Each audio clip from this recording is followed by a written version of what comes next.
Hello everybody, you've tuned in to Eric Jose on Making a Murderer on YouTube.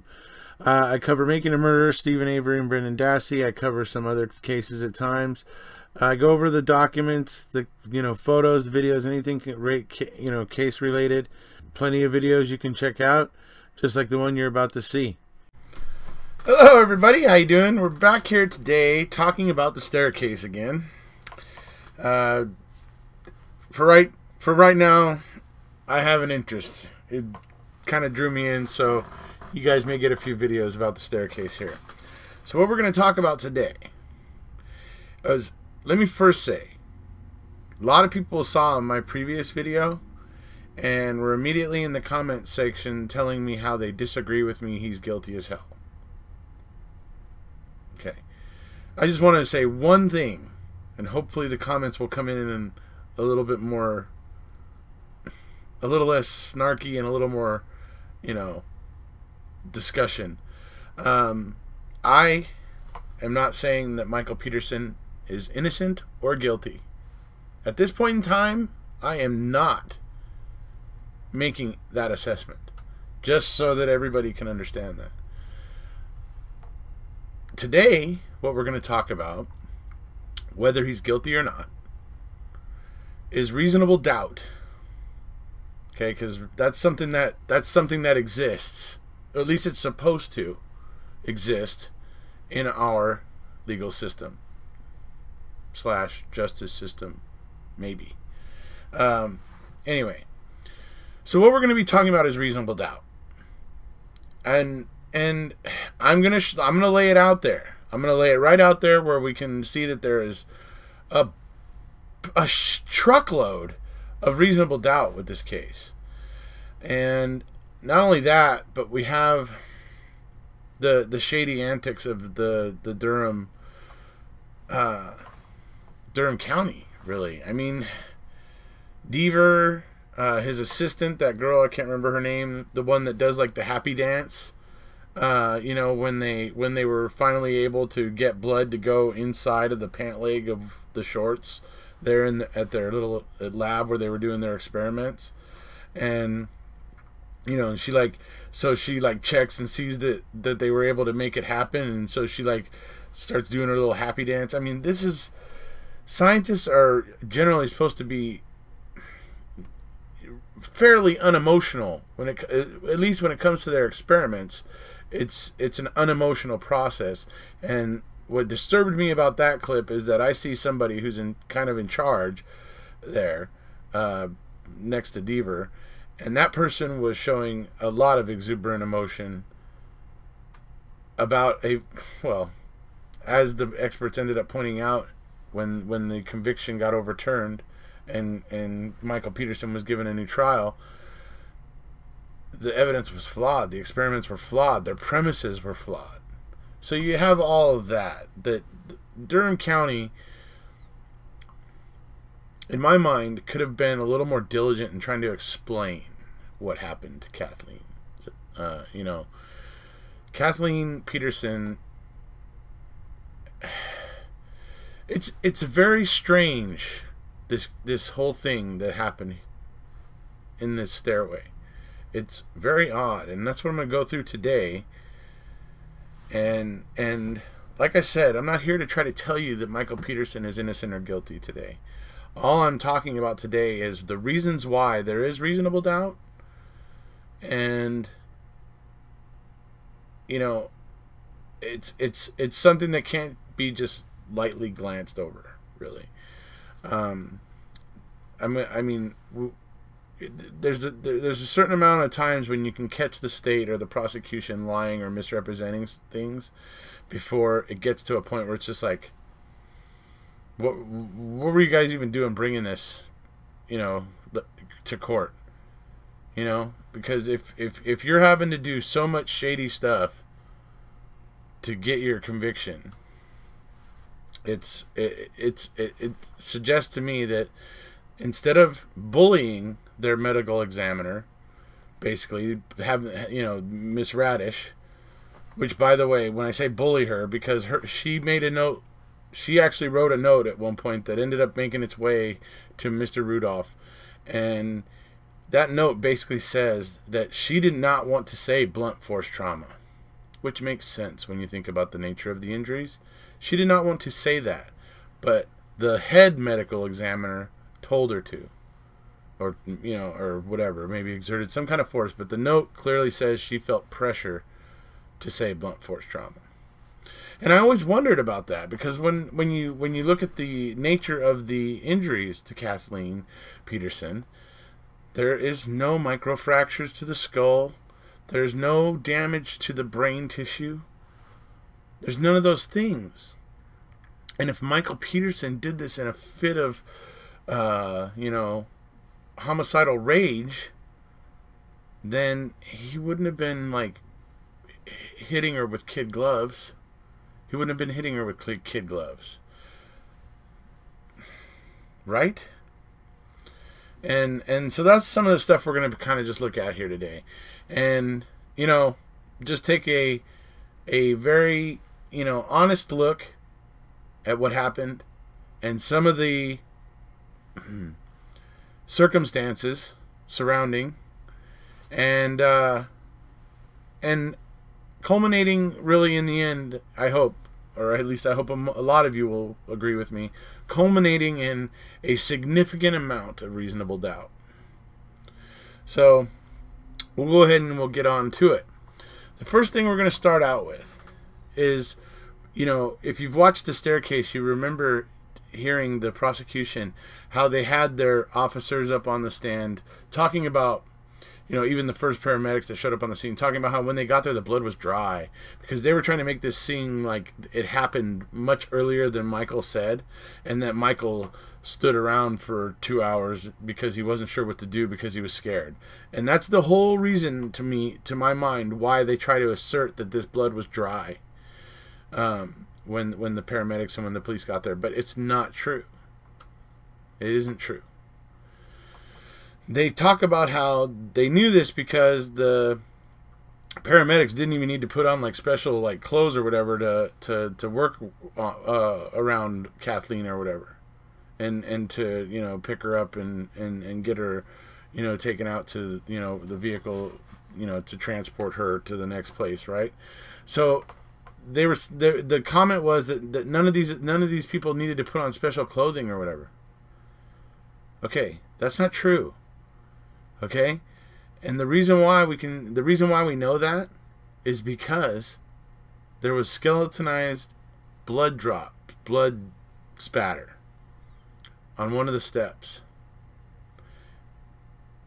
The tail of this spatter right here is gonna tell you that, it's gonna show you how from the moment Durham showed up on the scene, they were misinterpreting. Okay, they were misinterpreting right from the word go.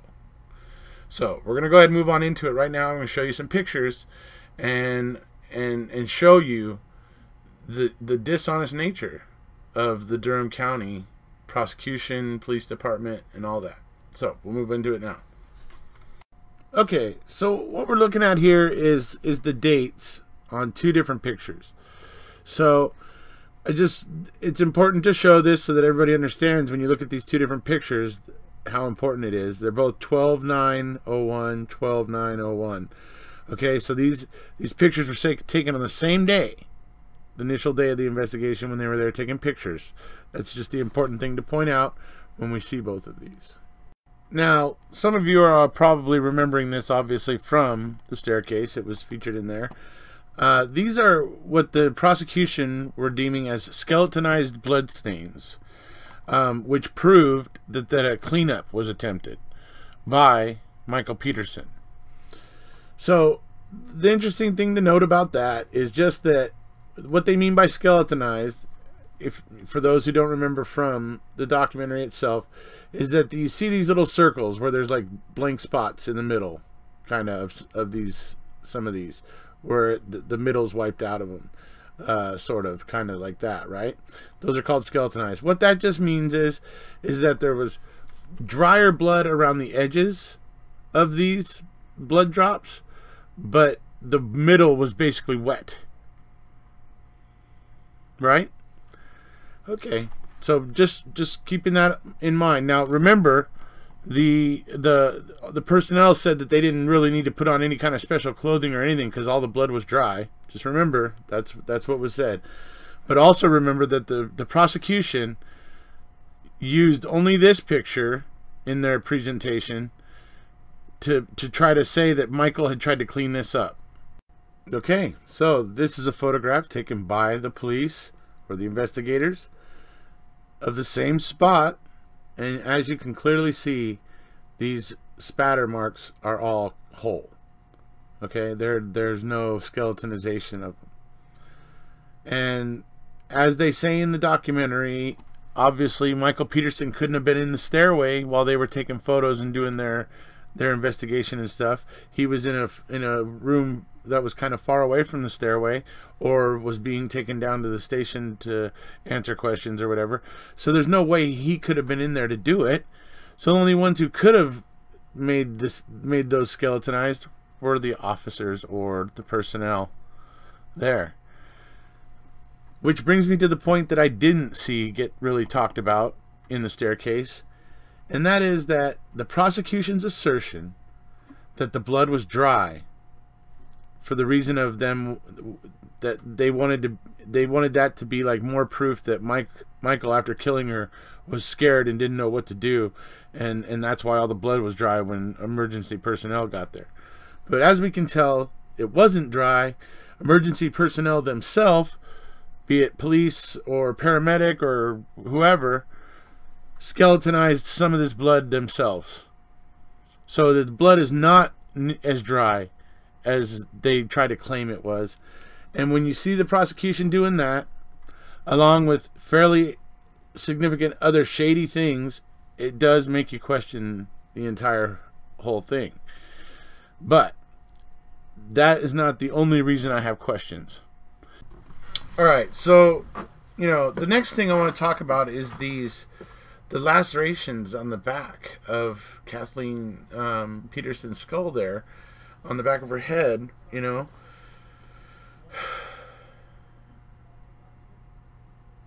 The next problem I have with this is that this is supposed to be a crime that was committed, a murder that was committed in a fit of rage, and it's just strange. These cuts or lacerations on the back of Kathleen's head. It's odd to me that there's not. First of all, I've already, in my first video, disproven the blowpoke could have ever been involved. It was never involved. So then that leaves us wondering, how could this happen? And then people want to suggest, okay, he just beat her with something else. Well, the funny thing is what in the F could he have done this with that wouldn't have been found by the investigators? Oh, by the way, the blowpoke was found by the investigators on the first day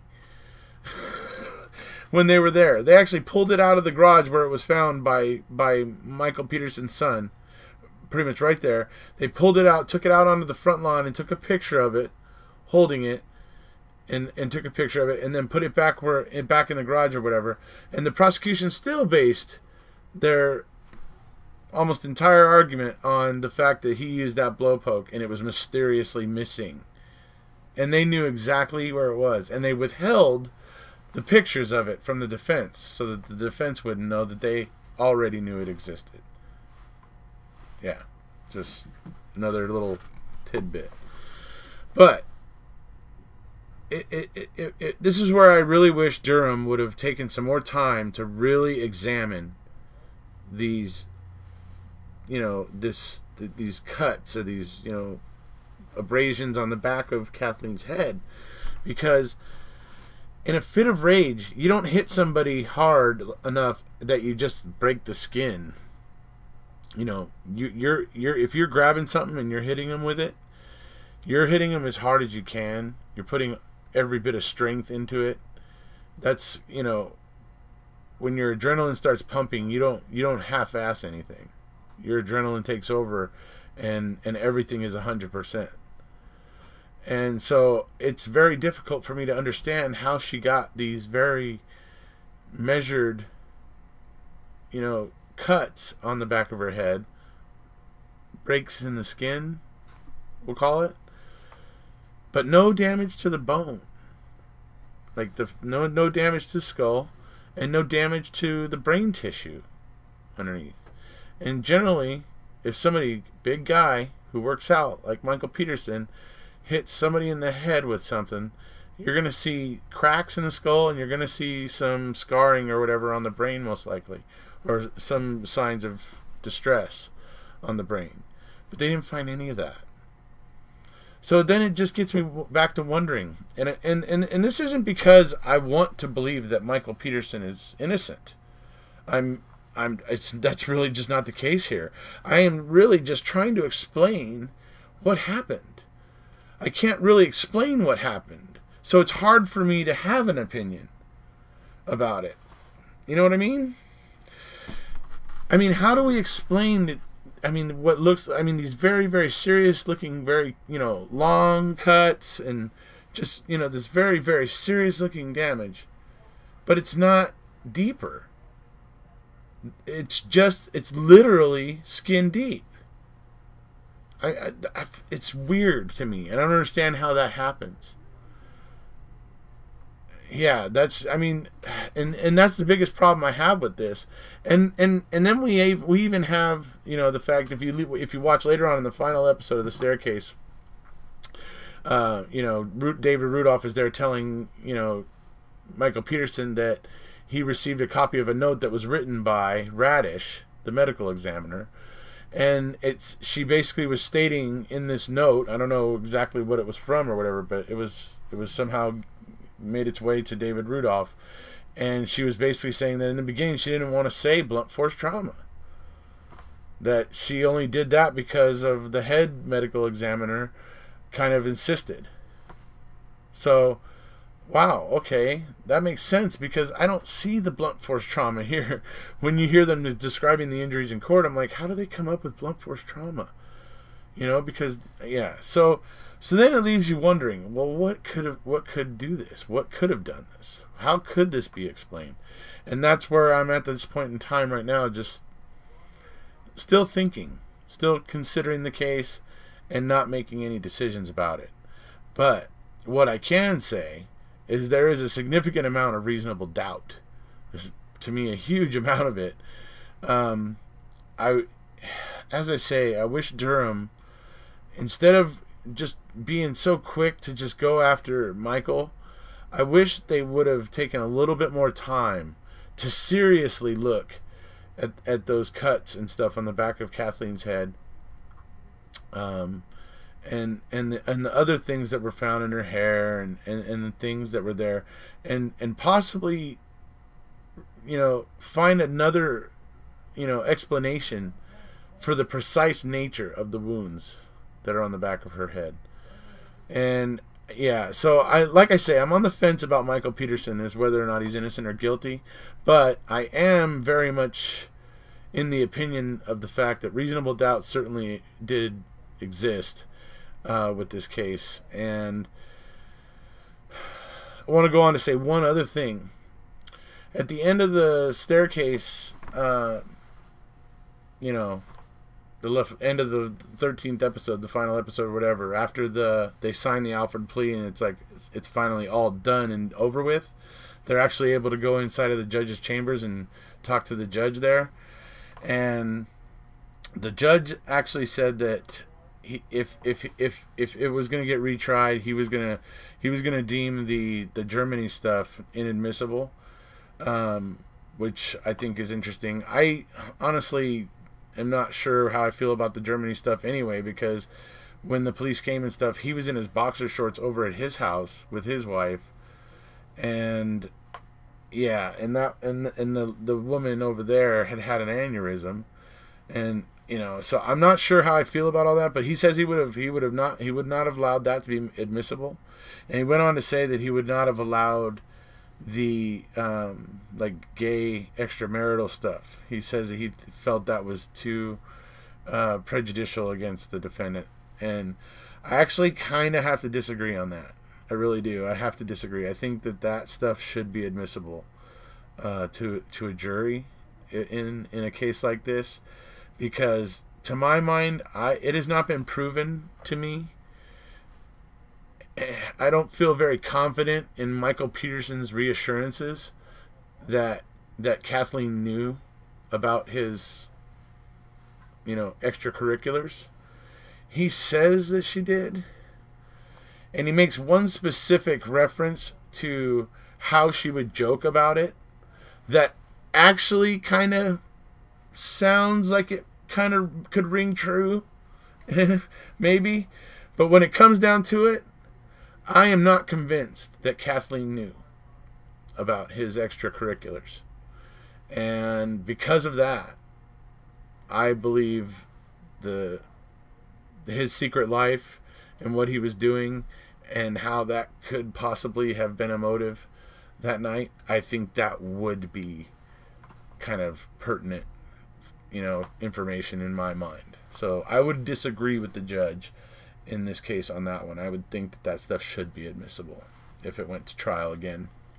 Anyway, so that's where I stand, folks. Like I said, don't know whether or not the guy is innocent or guilty, and I'm not prepared to even make any guesses about that at this point. All I know is that it's a very, very shaky case. It was very, very poorly handled, and there's just a huge hole in this case that you can drive a reasonable truck, reasonable doubt Mack truck through, in my mind.